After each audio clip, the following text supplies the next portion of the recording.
All right, good morning. Thank you, students and teachers and everyone joining us.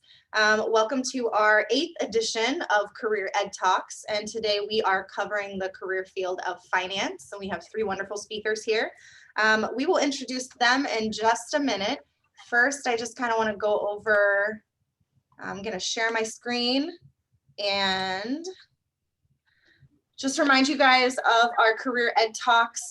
This is a virtual panel that we have going on throughout the entire school year. Next week, we actually have a very special episode to help us kick off Career and Tech Ed Month, which is during the entire month of February. We are going to have a discussion with the two technical centers here in Lee County. So we will have speakers from Fort Myers Tech and Cape Coral Tech.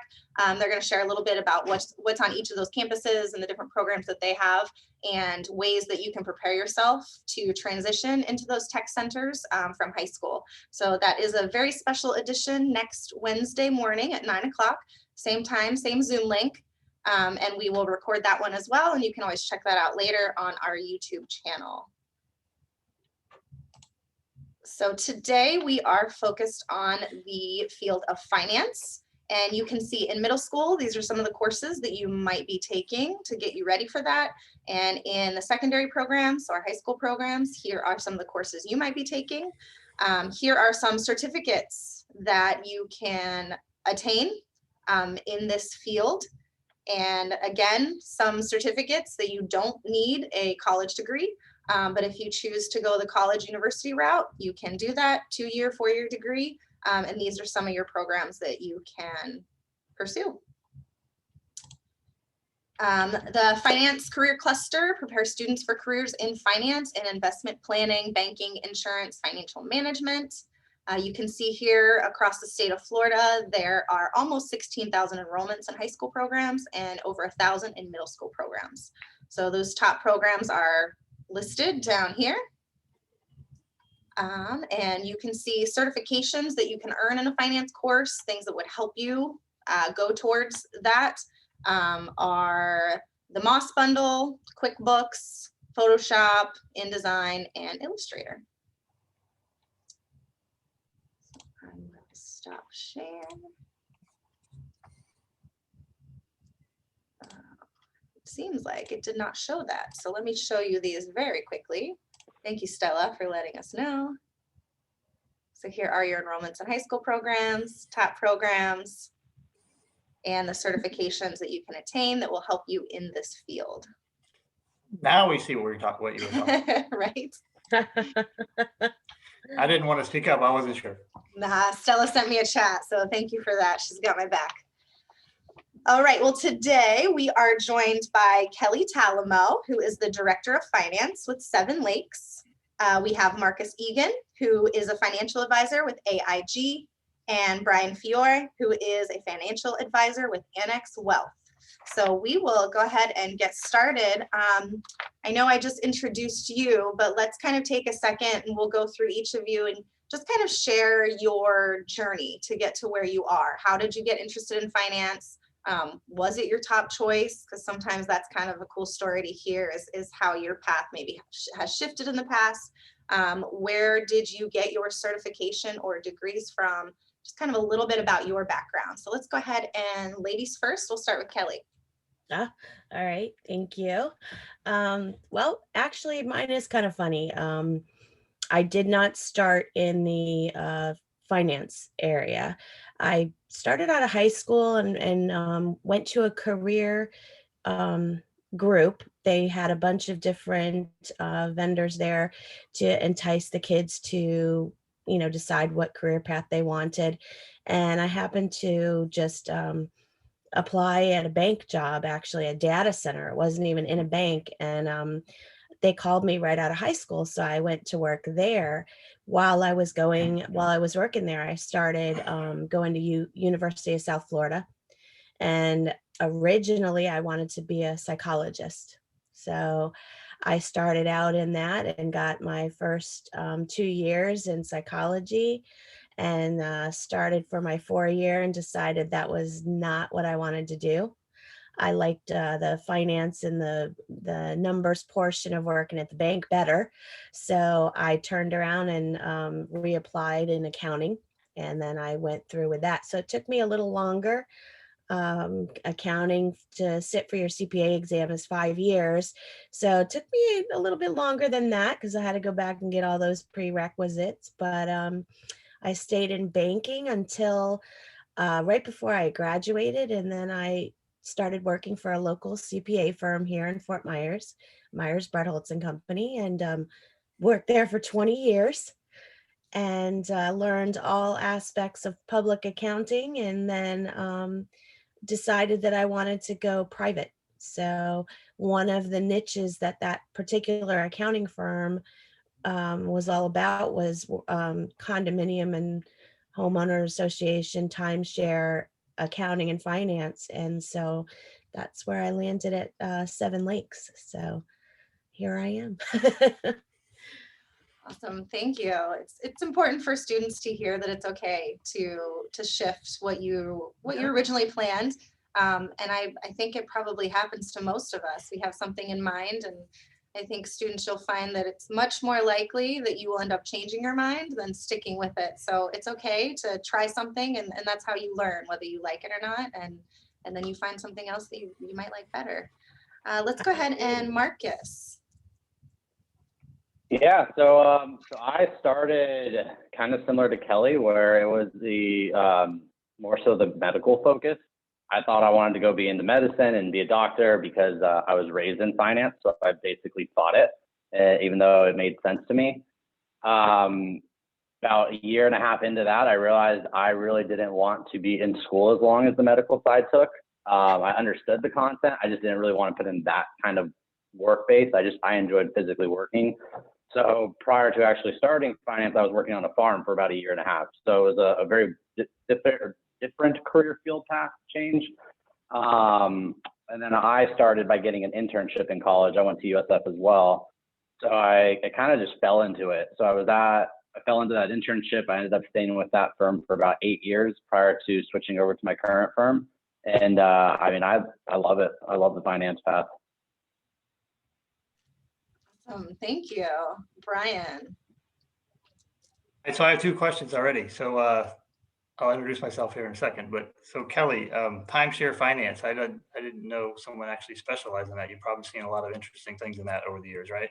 Absolutely, yes. Yeah, that's kind of Originally cool. at the accounting firm with the auditing and stuff for that. Oh my gosh, I got to travel a lot, so it was kind of cool. Yeah. And Marcus, I worked on a farm in high school too. What kind of farm did you work on? So it was predominantly blueberries. It was about 10 acres of blueberries with another 5 acres of strawberries, peppers, depending on kind of what the season was, with a bunch of random livestock too. That's cool. I was in Missouri. Where were you working on the farm? Just outside of Tampa. So out in Dover Southern area.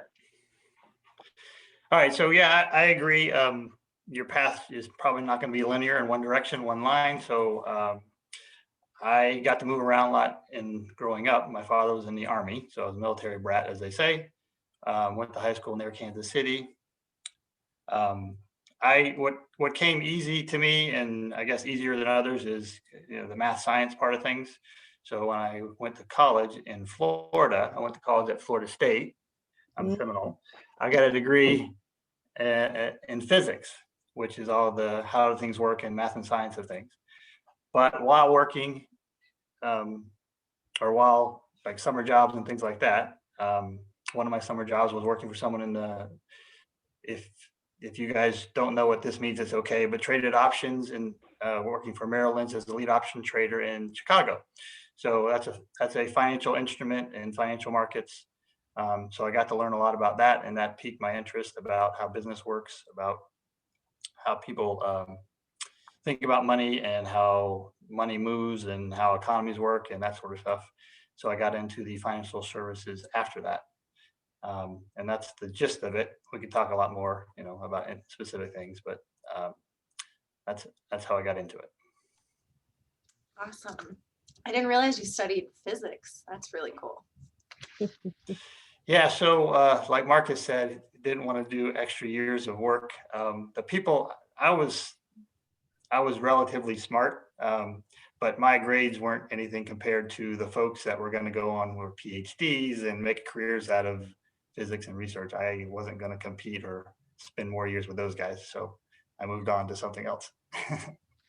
Yes. Awesome. I second that notion as far as I was concerned too. Yeah. Yeah. I got way better grades in accounting than I did in the psychology. Yeah, it's interesting how you figure out which, what you're into and what you're good at and how long you want to stay in school or don't stay in school. Yeah. One of the things that our students have really enjoyed is hearing personal stories that are either something you've learned in the workplace or something funny. I don't know how funny finance is, but if you have like a really funny, interesting story, something personally that happened to you, or something you've learned throughout your journey in finance, can you share that with us? Let's start with Marcus. Yeah. So as far as things that I've learned, I kind of love the job because it's always meeting new people and kind of getting to learn from their life experiences. So usually there's a lot to learn, especially if you're willing to listen. Funny stuff that kind of goes along. I work with the USF Health side as well. So it's kind of funny watching the way that if you've ever seen Grey's Anatomy, how it gets very clicky and stuff. Seeing that from a real life perspective and realizing that it's actually kind of the same is kind of funny to watch along the way, especially every year as new residents and fellows come in and you kind of just watch them group up like they're still little students, even though they're all doctors at this point. Bryan, any interesting lessons learned or funny stories? I would say get experience. And so when you're in school, you're getting academic knowledge mostly, and you understand what might happen in the real world, but get real world experience by going and doing work or internships. So each time you do that, you're going to learn about what that job or internship means, how people deal with each other, what the business line is, what does revenues matter, how do revenues matter, how do people look at money. Some people are motivated to really excel, and some people are okay just being okay. So my lineage of learning is probably, ninth grade. I worked at a golf course. I was the cart boy, and so I learned people's perception of what golf means to them and how the golf business worked. And I played golf at a high level, so I liked it. So that was a segment of the population maybe that many people wouldn't see unless you're in the golf community. And then my next job, I delivered furniture. So I worked for a furniture store. I delivered furniture, actually carrying it into the house and dealing with people and how that business worked. So again, I wasn't making a career out of these, but little did I know, I'm learning about how people look at money and businesses work and that sort of stuff. One summer, I pulled tobacco for a farmer. So I worked on a tobacco farm. And I learned how the farmer thinks of things and how the farming business works. And I'm learning how labor works. And, so these are things that you wouldn't ever learn in school. So the more internships or jobs you can do, the better. Very good advice. And just to kind of piggyback on that, also finding a mentor. So finding someone who's already doing it and taking advice from them and learning from them, which is part of the reason why we do these panels. Kelly, lessons learned or funny story? Well, lot of lessons learned, definitely. I think with working at the bank, learning about how the bank does their financing and their, accounting and all of that stuff was very helpful. Funny thing about that, just to continue, after working in a bank, when you go into your accounting class for the first time, don't argue with the teacher or what debits and credits are, because that's always a mistake. They're backwards between a bank and regular. So that was kind of funny. But I learned, then I transferred once I was in the banking to actually working in a bank. That was definitely a change. So a lot of people that go into the finance and accounting, depending on which area you go, some people like that back office type of atmosphere where you're just a numbers cruncher in a cubicle and you don't really talk to a lot of people. And then other aspects of it, depending on where you go, you are more focused on dealing one-on-one with the people and their finances and what they expect and don't expect out of you. So I think one of the things that I learned was, it just depends on what your personality is, which way you want to go with that. Kelly, do you feel like your background in psychology has helped you in finance? And kind of touching on what Bryan had said, understanding what people, their personalities, how they want to invest or not invest, or manage their money or not manage. I think so, actually. Yeah, because you learn to read people, right? As soon as they're in front of you, whether it's, at the bank when I worked there, or whether it's just like owners that I work with now at Seven Lakes, you can tell how important the finances to them and their money and what you're doing with it. And yeah, so I do think that definitely did help a little bit, for sure. Awesome. I know that you all do a little bit different stuff on a day-to-day basis. So we'll go around, and if each of you could kind of share what your typical day looks like in your job. What do you do? Are you inside? Are you outside? Are you talking to people? Are you more so one of the numbers crunchers? So we'll start with Bryan. So I run our Naples office of Annex Wealth Management. So my job is to build awareness of the business, speak with clients on a daily basis, speak with prospects on a daily basis, help manage their financial decisions on a daily basis. So my meetings can be on Zoom, can be in person. I don't have to be in my office. I like the fact that you don't have to go to an office all the time, so I can meet people at their home or at remote offices or at an outdoor cafe or a putting green or whatever. So we can have a conversation depending on how in depth and how, what we're going to be going through that time. But I do like the ability to be flexible, where I've been in past positions where that wasn't the case, where I had to be at an office and that's where my location was. And so you always had to go to, get to the office at a certain time, and you're open for a certain time and leave at a certain time. So I guess experience both if you can, and I like the flexibility. Awesome, very good points. Marcus, what does a day in the life look like for you?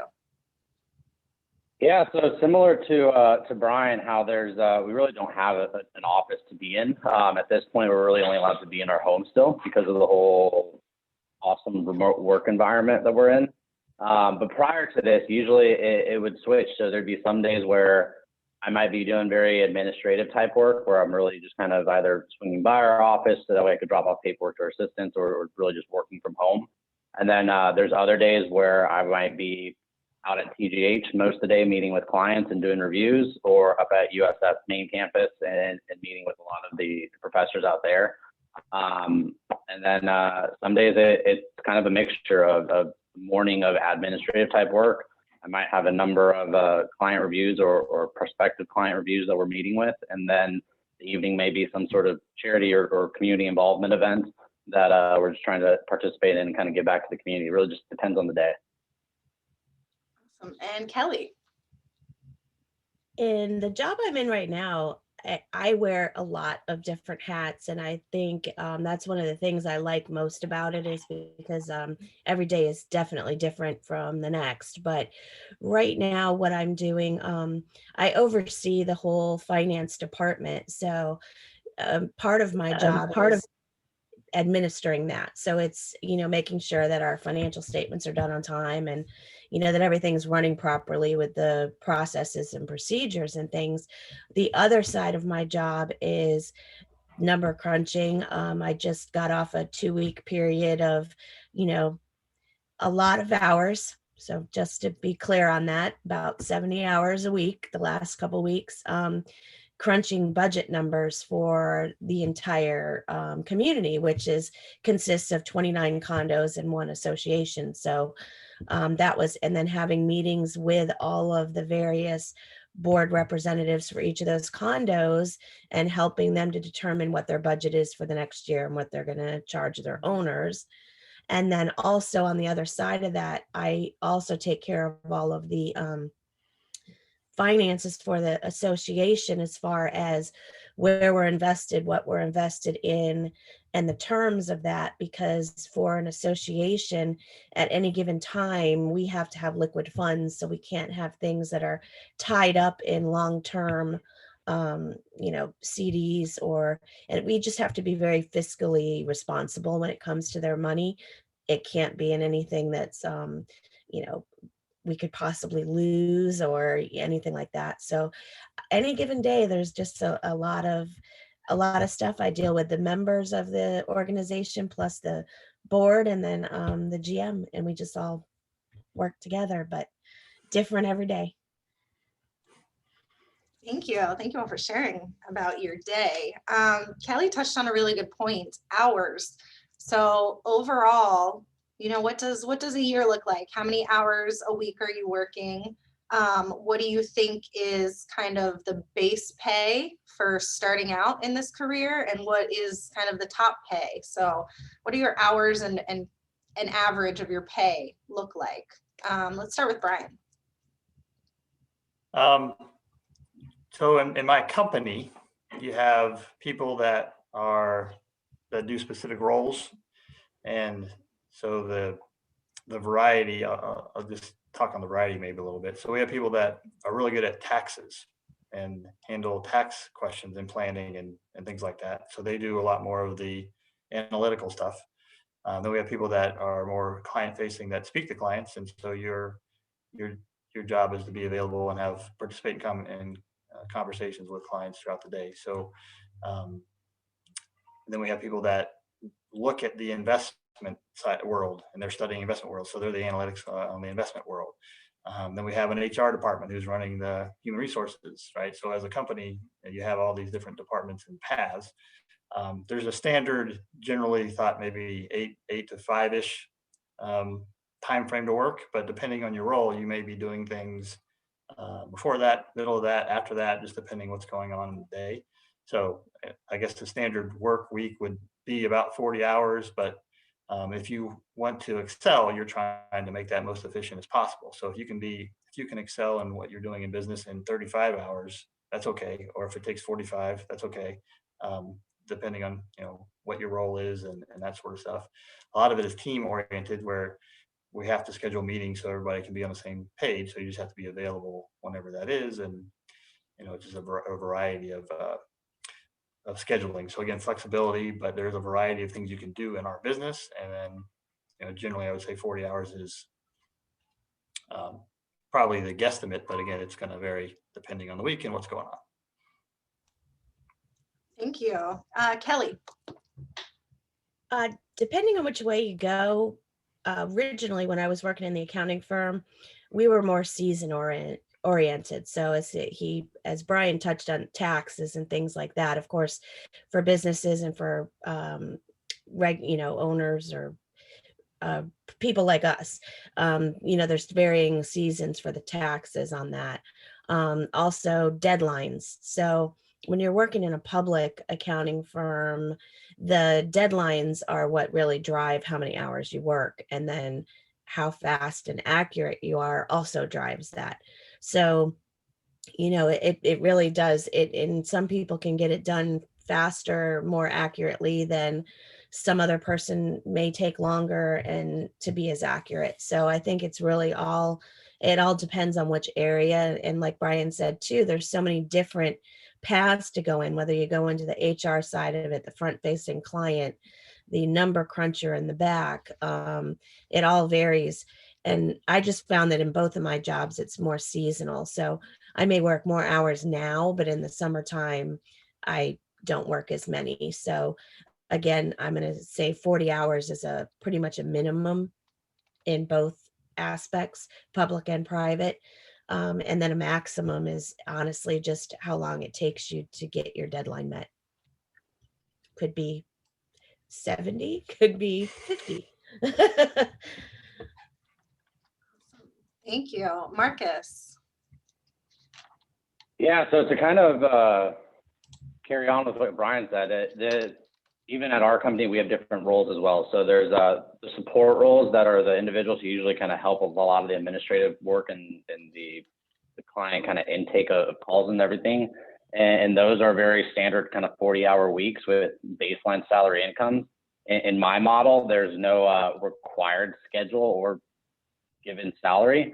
So I'm 100% commission based, which means the more time I put in, the more income I'll get on the back end. To make it in this role, I would say it does require at least the 40 hours, if not more. I'll typically end up probably putting in 60 plus hours a week, but that's more so because I really enjoy the work that we do and the client interaction side of it.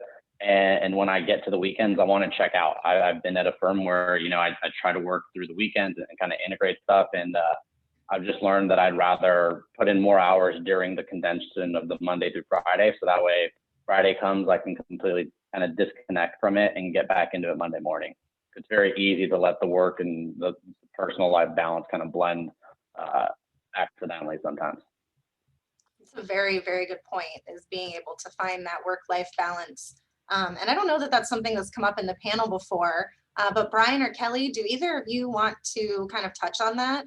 Because I know that finance is one of those fields where it could be very easy to overexert yourself and not take that time to focus on yourself or your families, or, just getting away from it all. So anything to add to that, Kelly or Brian? Yeah, actually, I definitely have to be cognizant of that myself. You know, they always just say, the mechanic's car is the worst running car in the business. And yeah, so my finances are probably the worst in the business. I find myself, going and trying to figure out my stuff last minute all the time. So it is, you do have to be very cognizant of your own time, and it's tough. It is really tough. I'm fortunate now, my daughter's she's been gone in college and everything, but when she was younger, I had to really pay attention to my hours so that I didn't, I was able to spend time with her when she was younger. The other thing I didn't touch on that you asked, and I apologize, was the salary ranges.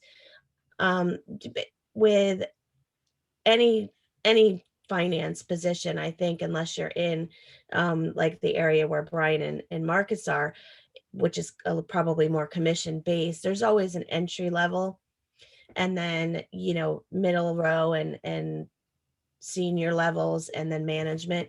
So typically in any firm or any business that you're working in, they'll have a range. So if you're an entry level person, it might be 25 to 35,000, and once you hit that top of that range, then you either have to move up or you max out at that range. And then once you move into a senior level, then you have a different range, which could be 45 to 65.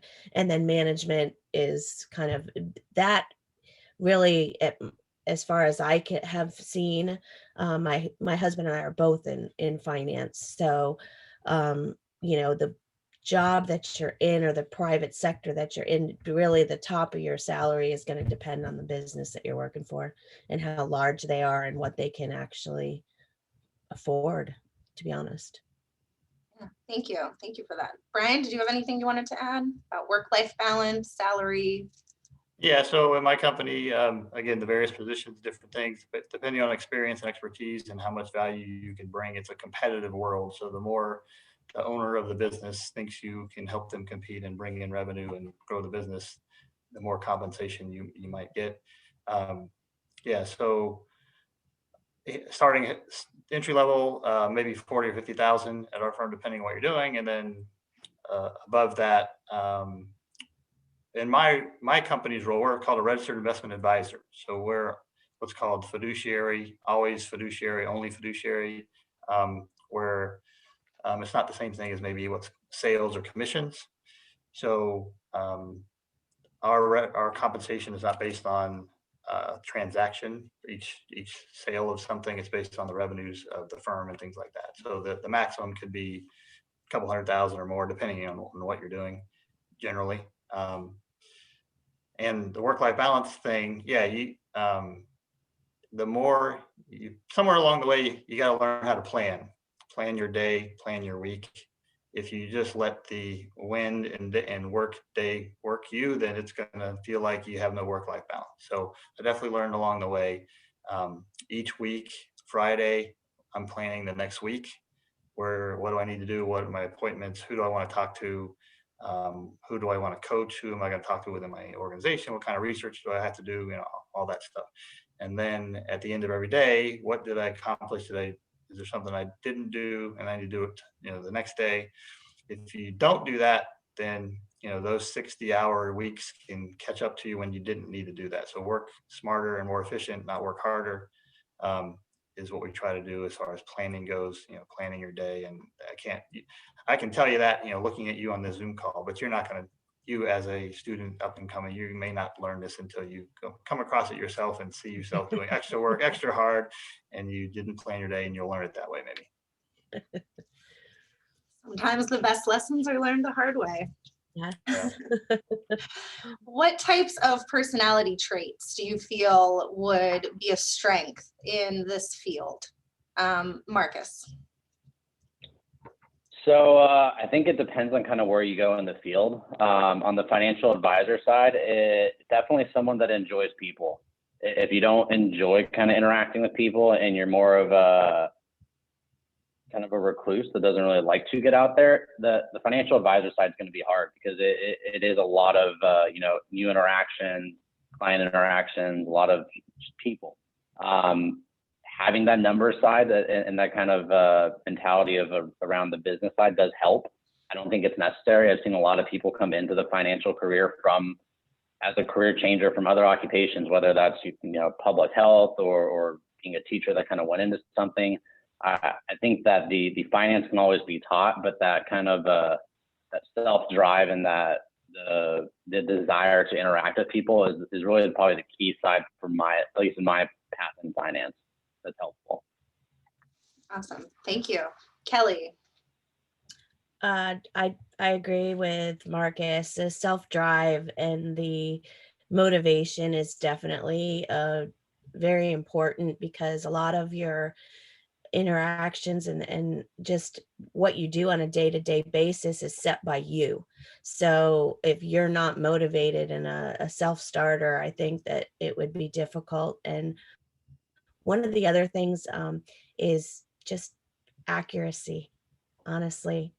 When you're working with finance and you're working with numbers, and especially when it's other people's numbers, they tend to get a little anxious if things aren't correct, honestly.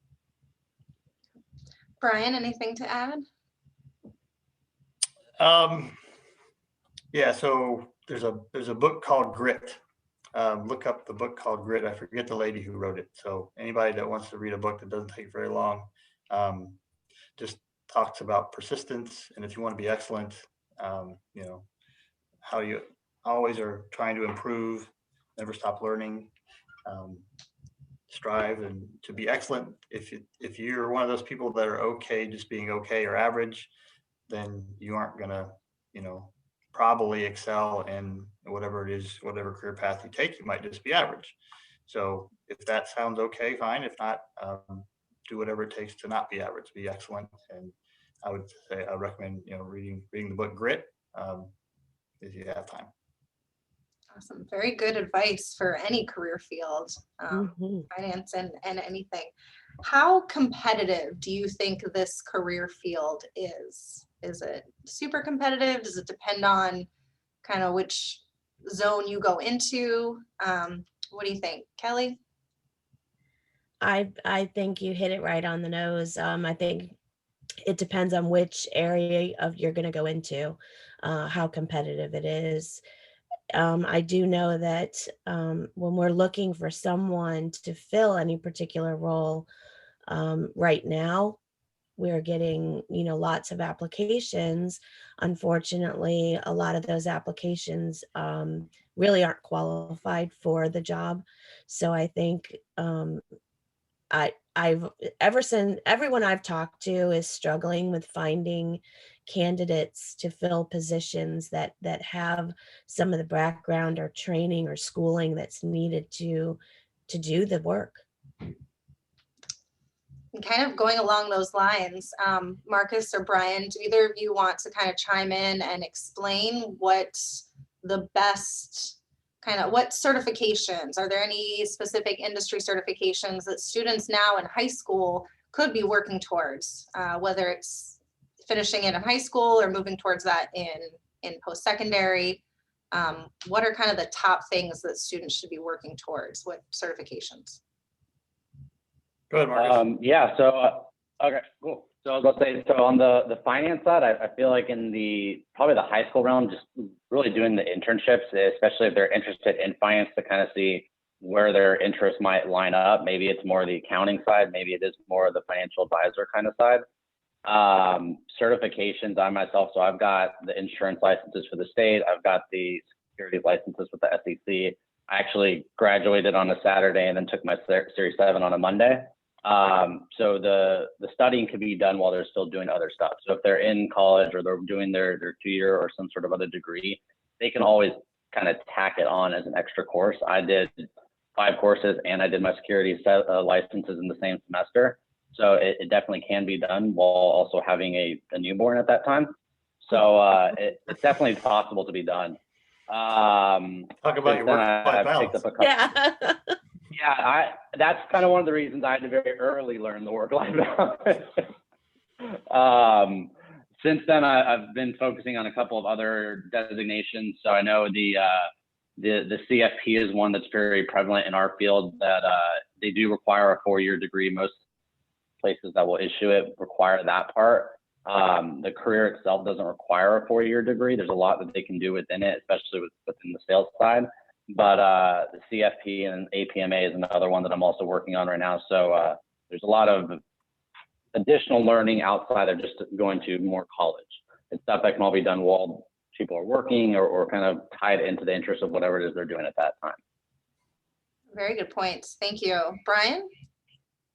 Yeah, so as a fiduciary in the financial world, CFP stands for Certified Financial Planner. There's a board in our industry, the CFP board, that talks about codes of ethics and standards of conduct and keeping current, working with honesty, integrity, always working in the client's best interest, basically acting in a manner that reflects positively in the financial planning profession and the investment profession. So that fiduciary thought process can be, a lawyer is supposed to be a fiduciary. A lawyer is supposed to act in the best interest of their clients. A physician is supposed to be a fiduciary, acting in the best interest of their clients. So that concept travels the different industries. So there's a sales side of things. People don't seem to trust sales people, like used car sales or whatever. They have a bad connotation. So if you focus on doing what's right for the client, it doesn't matter what it's called or what industry. If you have the reputation of being in the client's best interest, I would say that's the way to go, no matter what it is you're going to do. But there are designations to get, and with the internet, you don't have to go physically to FSU to get your degree of whatever. You can do things online these days. So as you develop of what might come easier to you, what you have interest in, what area, if you're in the registered investment advisor world or finance world, which area appeals to you more, you can get a designation to show that you are exercising your fiduciary ability to stay current on topics and get professional designations and curriculum in. So just be aware that it's flexible, but I would always say continue to learn, to continue to stay current and show that you have an expertise in whatever it is, and the designation will help you do that. Awesome. Thank you. Kelly, anything to add? Actually, yeah, I do. Marcus hit on something with the internships. There are so many great businesses around our area here that welcome those internships. And, there's a several accounting firms too in the area where, you'll see it all the time. Oh, our intern Kelly just got hired on, so I think that's one of the things I would suggest doing. And also going to school. You can, as Bryan said, you can start out and be in an entry level position and still go to school at the same time. And once you determine which area it is that you want to go. So I think trial and just get out there and see if you can get some internships. That's my suggestion. Very good point. Very good point. And students, if any of you are interested, talk to your teacher. They can reach out to me, and I can find, even if it's job shadowing or just talking to someone that's in the industry. If you want to talk to them one-on-one, we can find you someone to give you some advice and maybe at least point you in the right direction to figure out what you are interested in. So sometimes it's just as important to know what you aren't interested in as what you are. Agreed. All right, we're getting kind of close, so we'll wrap it up with a couple last questions. What do you think the finance industry looks like 5 years from now? So kind of what gaps are there and what do you think will be filled in the next 5 years? So things that our students can be on the lookout for. So we'll start with Kelly. Oh my gosh, you had to do that, didn't you? Honestly, I really don't. It's hard to say. I mean, I just from now, I mean, I don't, unless we get a lot of, students out there that are really interested in the field, I feel like it's always been difficult to just, finance is boring, they think. I really do. I mean, that's the perspective. Any TV show you even watch, when they're joking about a career, it's either an accountant or a finance that they, joke about being so boring, but it's really not. You meet so many new people, you are, you're just exposed to so many different things. So I think that, those kids need to, decide that they really like the finance and the math and the accounting and start learning about that so we can get some good candidates out there, I think. Awesome. Bryan, do you see any gaps or what do you think is going to come in the next 5-10 years? Well, it seems like millennials trust a influencer on TikTok more than a actual physical person they can go talk to. It seems like apps that make things easy, quick to get things done are where things are going. There's a company that's new that's called Lemonade. So the name Lemonade, you would have no idea what they do. You'd think they are involved in fruit. But they make it easy to buy renter insurance on an app. Take 2 or 3 minutes instead of actually going physically to talk to someone and fill out paperwork or to buy other types of insurance. So I think that's definitely where things are going, was make things quicker, easier. But that seems to be a little bit counterproductive, where social media can have such an influence on things, and we're seeing that in crazy ways in investment markets right now too. So I don't know if that's good or bad. It just is, but just be aware that just because you see something on TikTok or whatever, and you think someone that you follow or like, you might not be getting the best advice. They're probably not a fiduciary, that's for sure. Very good points. And Marcus, anything to add? Yeah, so to kind of how Bryan had mentioned, the industry itself, especially our side of the industry and the financial planning, is it's going over to a lot of the robo stuff, so the robotic, online betterment, Acorns, stuff like that, where people can access it a lot at their fingertips. And then there's also a lot of kind of regulation going on, where Bryan said is there's a lot of focus on being a fiduciary now, so making sure you're always doing what's right by them and doing what's in the best interest of the client. I think that where the industry is going, especially on the financial advisor side, is I don't think the advisors will ever go away. At the end of the day, I think a lot of people from COVID realized, it's nice to have those tools, but I still want someone on the other end of it. And I think the companies that, that hire very well with the advisors and kind of have those advisors that are more focused on having the reputations and building the relationships with their clients, and providing them those same tools that the robotic stuff offers, I think that's where there's going to be a lot of success as far as a career path. But it is a competitive career. I mean, as you asked previously, and on top of that, you're not just competing with other people now, you're also competing with software programs. So that does make it somewhat difficult, especially when a lot of people are focused on cost versus kind of service. I think that's one of the differences though too, with if you go into the accounting side of it for the businesses and stuff, you know, when you think about it, the accountant or, you know, is the last person to turn the lights off on a business. So I don't really see that side of it going robotic. I mean, there's nothing that you can replace with someone physically looking and entering numbers for you. So I feel like that I don't see us going away in any way, shape, or form. Yeah, definitely still a field that needs kind of a personal touch versus just robotics. Yeah. Well, last question, and then we will wrap it up. If you could go back to your 16-year-old self, what would you tell your 16-year-old self in high school?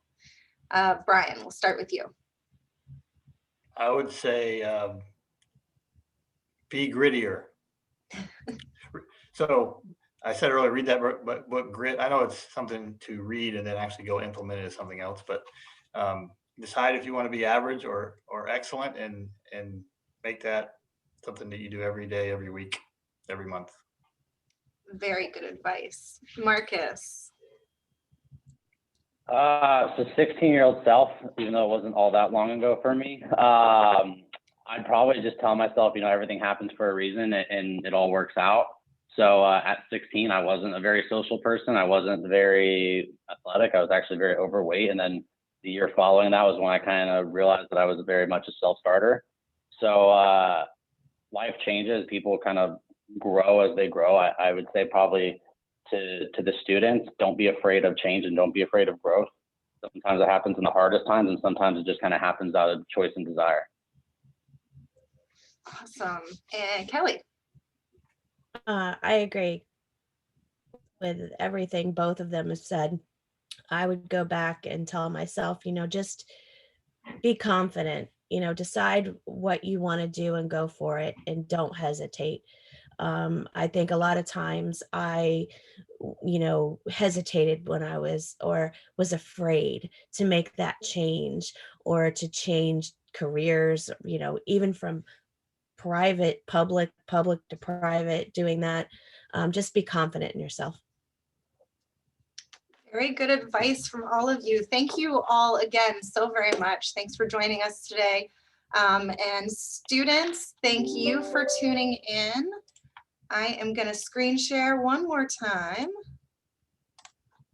to just remind you that next Wednesday from 9 to 10, we'll have our kickoff of Career and Tech Ed Month. So we'll be meeting with our technical centers, Fort Myers Tech and Cape Coral Tech. And then the week after that, let me share this one. We are back on our normal schedule. So today is finance. So in 2 weeks, we will be talking with panelists in government and public administration. So again, panelists, thank you. Thank you for giving us your time. Students, if you're interested in any job shadowing or want to have any conversations with someone in the finance field, talk to your teachers and they'll reach out to us here at the district. So thank you all again so much for joining us and have a great Wednesday. Thank you. Thank you. Mm-hmm.